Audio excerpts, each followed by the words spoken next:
ओम श्री गणेशाय नमः। भाइयों और बहनों, मैं आपसे आग्रह करता हूँ कि किसी भी संत द्वारा कही गई बात को पहले सोच समझ ले, अपनी आत्मीय कसौटी पर कस ले। यदि आपकी आत्मा स्वीकार करती है तभी उनकी बातों को माने।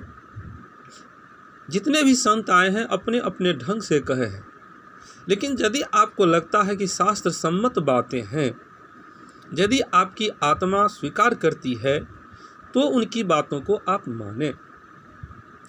कबीर दास जी जो बातें बता गए हैं सही बता गए हैं, परंतु उनकी बातों में इतनी जटिलता है कि सर्वसाधारण उनकी बातों को समझ नहीं सकते। इसलिए मैं कहता हूँ कि किसी भी बात को सोच समझकर माने।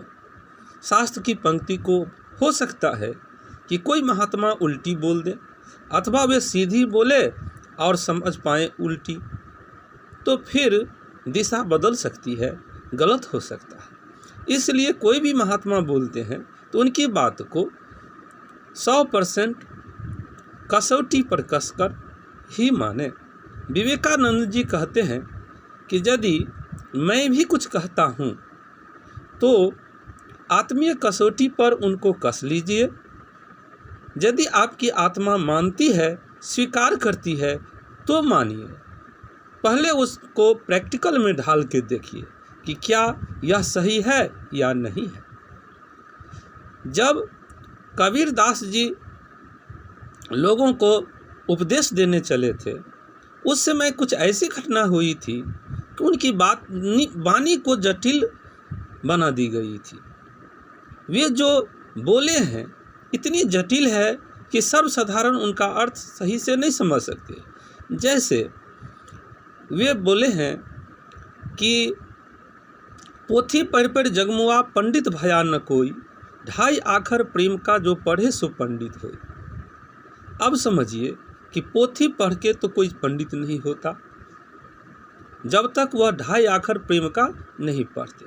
लोग इसका अर्थ समझ लिए कि पोथी पढ़ने से पंडित नहीं होता, प्रेम पढ़ने से पंडित होता। उनकी वाणी इतनी जटिल है।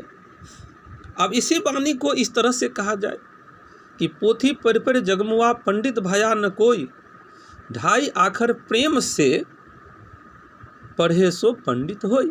अर्थात प्रेम से यदि आप पोथी पढ़ते हैं तभी उसे आप आत्मसात करेंगे, तभी ज्ञान होगा। इस तरह से कहनी चाहिए थी तो थोड़ी जटिलता आ गई, लोग समझ नहीं पाए। कबीर दास जी बोले कि ना मैं मंदिर ना मैं मस्जिद ना काबे कैलाश में, मैं तो तेरे पास में। अर्थात लोग कहते हैं कि कबीर दास का कहना है कि भगवान मंदिर मस्जिद काबा कैलाश में नहीं है, तेरे पास में ही है। उनका कहना यह नहीं था। उनका कहना था कि मैं मंदिर में ही नहीं, मस्जिद में ही नहीं, काबा में ही नहीं, कैलाश में ही नहीं। अर्थात मैं मंदिर में भी हूँ, मस्जिद में भी हूँ, काबे में भी हूँ, कैलाश में भी हूँ, लेकिन तेरे पास में भी हूँ। तो तुम इतने दर दर क्यों भटकते? जब मैं तेरे पास में ही हूँ तो मुझे खोजने के लिए इतनी दूर क्यों जाते? उनका कहना सो था। उनकी वाणी में जटिलता है। इसलिए भाइयों और बहनों, सोच समझकर ही बात को माने, इधर उधर जल्दबाजी में न जाएं। कबीर दास जी कहे कि पानी जल जो आप चढ़ाते हैं सूर्य देव को, वह नीचे ही गिर जाता है, क्या फायदा होता है? अब यहाँ पर बात है कि जल चढ़ाने वालों को उतना ज्ञान नहीं था, वे जवाब नहीं दे पाए। उनमें से कुछ उनके अनुयायी हो गए, भगवान के सगुण रूप के विरोधक हो गए। वहाँ पर यह कहना चाहिए था कि जल जो हम सूर्य देव को चढ़ाते हैं, उस जल की बूंदों से सूर्य की किरण जो आती है हमारे शरीर में पहुंचकर वह कीटाणुओं को मारती है और हमारे शरीर को स्वस्थ बनाती है, इसलिए चढ़ाते हैं। तो बात कट जाती तो कबीर दास जी आपको भरमा नहीं पाते। कहने का मतलब यह कि कोई ज़रूरी नहीं कि हर महात्मा को सब बात मालूम ही हो। वे मोटे तौर पर देखते थे, विज्ञान के दृष्टिकोण से देखते नहीं थे। इस तरह से हमें बात को समझ के माननी चाहिए, सोच समझ के ही चलनी चाहिए, किसी भी बात को वैसे ही नहीं मान लेनी चाहिए। जय श्री राम।